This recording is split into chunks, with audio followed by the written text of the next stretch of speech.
Father Philip കവിയിൽ. സാധാരണ രാഷ്ട്രീയ പാർട്ടികൾ അവരുടെ എംപിമാർക്ക് ഓരോ വിഷയത്തിലും വിപ്പ് നൽകാറുണ്ട്. ഇപ്പോൾ കത്തോലിക്ക സഭ എംപിമാർക്ക് വിപ്പ് നൽകി തുടങ്ങിയ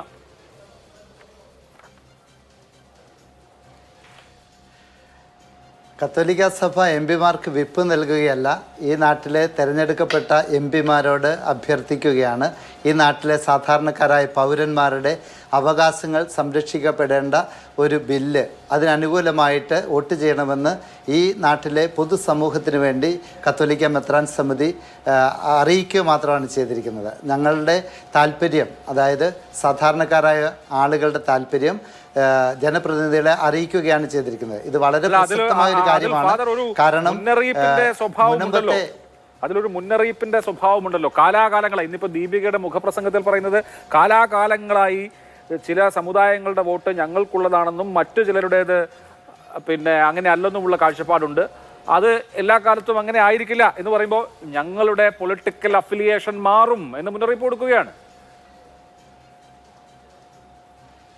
വേണ്ടി വന്നാൽ മാറേണ്ടി വരുമല്ലോ. കാരണം ഈ സമൂഹത്തിൻ്റെ നന്മയ്ക്ക് വേണ്ടി ആര് പ്രവർത്തിക്കുന്നു, ആര് അനുകൂലമായി നിൽക്കുന്നു എന്ന നിർണായകമായൊരു തീരുമാനമാണ് ഈ ബില്ലിനെ അനുകൂലിക്കുകയോ പ്രതികൂലിക്കുകയോ ചെയ്യുന്നതിലൂടെ സംജാതമാകാൻ പോകുന്നത്. അപ്പോൾ ഒരാൾ സ്നേഹിതനാണെന്ന് പറയുകയും ഒരാവശ്യം വരുമ്പോൾ സഹായിക്കാതിരിക്കുകയും ചെയ്താൽ പിന്നെ എങ്ങനെയാണത് അംഗീകരിക്കാൻ സാധിക്കുന്നത്? കോൺഗ്രസും കത്തോലിക്ക സഭയും വളരെ നിർണായകമായ തീരുമാനമാണ് എടുക്കുന്നത്. അയാൾക്ക് സ്വന്തം നിലയ്ക്ക് തീരുമാനമെടുക്കാൻ കഴിയുക? കേരളത്തിൽ ഉള്ള എംപിമാർക്ക് മാത്രമായി ഒരു നിലപാടെടുക്കാൻ പറ്റുമോ? കോൺഗ്രസിന് 100 അംഗങ്ങളുള്ള പാർലമെന്ററി പാർട്ടിയുണ്ട്. ആ പാർലമെന്ററി പാർട്ടിയാണ് തീരുമാനിക്കേണ്ടത് എന്ത് നിലപാട് ലോക്സഭയിൽ എടുക്കണം എന്നുള്ളത്. അതനുസരിച്ച് എംപിമാർക്ക് പാർലമെന്ററി പാർട്ടിയുടെ സെക്രട്ടറി വിപ്പ് നൽകും.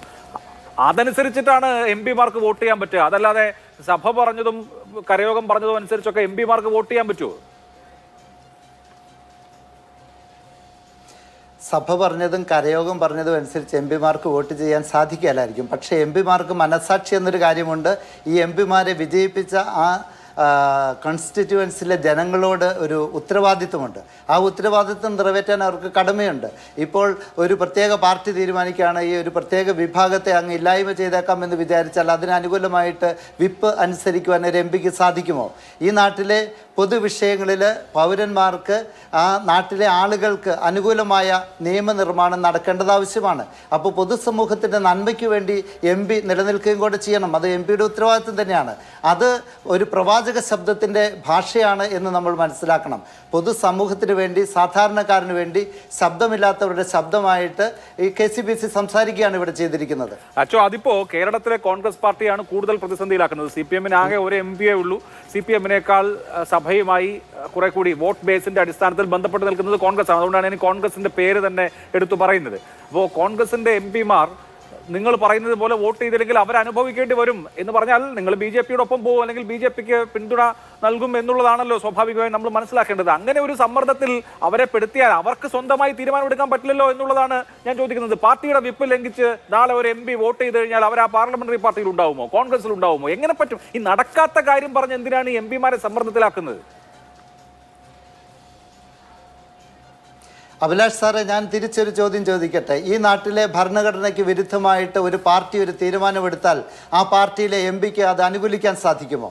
ഈ നാട്ടിലെ ഭരണഘടനയ്ക്ക് അനുസരിച്ച് വേണ്ടേ ആ MP പ്രവർത്തിക്കുവാൻ? അപ്പോൾ ആ പറയുന്നതിൽ യാതൊരു കാര്യവുമില്ല. ഈ MP എന്ന ഒരാൾ MP ആയി തിരഞ്ഞെടുക്കുകയും രാജ്യസഭയിൽ അല്ലെങ്കിൽ ലോകസഭയിൽ പ്രതിജ്ഞ ചെയ്യുന്ന ആ നിമിഷം മുതൽ അദ്ദേഹം പിന്നെ പാർട്ടിയുടെ പക്ഷത്തല്ല നിൽക്കേണ്ടത്, ജനപക്ഷത്താണ് നിൽക്കേണ്ടത്, ഈ രാജ്യത്തിൻ്റെ പൊതു നന്മയുടെ പക്ഷത്താണ് നിൽക്കേണ്ടത്. അത് MP-മാരും MLA-മാരും ഒന്നും മറന്നു പോകാൻ പാടില്ല.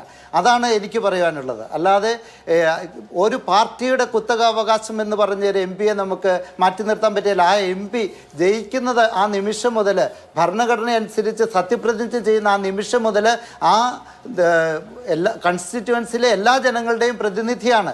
അവിടെ അദ്ദേഹത്തിനെതിരായിട്ട് വോട്ട് ചെയ്ത BJP ആണ് BJP, മാർക്സിസ്റ്റ് ആണ് മാർക്സിസ്റ്റ്, കോൺഗ്രസ് ആണ് കോൺഗ്രസ്. അവരെ ഒക്കെ ഉൾക്കൊള്ളുന്ന ഒരു ജനപ്രതിനിധിയാണ് MP എന്ന് പറയുന്നത്. അപ്പം ജനങ്ങളുടെ പ്രതിനിധിയാണ്, പാർട്ടികളുടെ പ്രതിനിധിയല്ല MP എന്ന് ആദ്യമേ തന്നെ നമ്മൾ മനസ്സിലാക്കണം. ഇവിടെ എന്താണ് വിഷയം? ഇവിടെ ഈ വഖഫ് ഭേദഗതിയാണ് നമ്മൾ ചർച്ച ചെയ്യുന്നത്. ഈ വഖഫ് സാമാജികനും, അത് പാർലമെന്റ് അംഗമാവട്ടെ, നിയമസഭാ സാമാജികൻ പ്രാദേശികനായിട്ട് അവരവരുടെ പാർട്ടി അനുവദിച്ചു കൊടുത്ത ചിഹ്നത്തിൽ മത്സരിക്കുന്ന ആളുകളാണ്. ജനപ്രാതിനിധ്യ നിയമം അനുസരിച്ച് നടന്ന തെരഞ്ഞെടുപ്പിൽ അവർക്ക് കൂറുമാറ്റ നിരോധന നിയമം ബാധകമാണ്. പാർട്ടിയുടെ വിപ്പ് ലംഘിച്ചാൽ അവർ ആ പാർലമെന്ററി പാർട്ടിയിൽ നിന്ന് പുറത്താകും. ആത്യന്തികമായി അയോഗ്യത പോലും നേരിടേണ്ടി വരും. ഇതൊന്നും സഭ അറിയാത്ത വിഷയമാണെന്നൊന്നും ഞാൻ വിചാരിക്കുന്നില്ല. പക്ഷെ ഒരു സമ്മർദ്ദം ചെലുത്തുകയാണ്. അങ്ങനെ സമ്മർദ്ദം ചെലുത്തുന്നതിന്റെ ഗുണഭോക്താവ് ആര് എന്നുള്ള വേറെ ചോദ്യമുണ്ട്. ഞാനത് അങ്ങയോട് ചോദിക്കുന്നതിന് മുൻപ്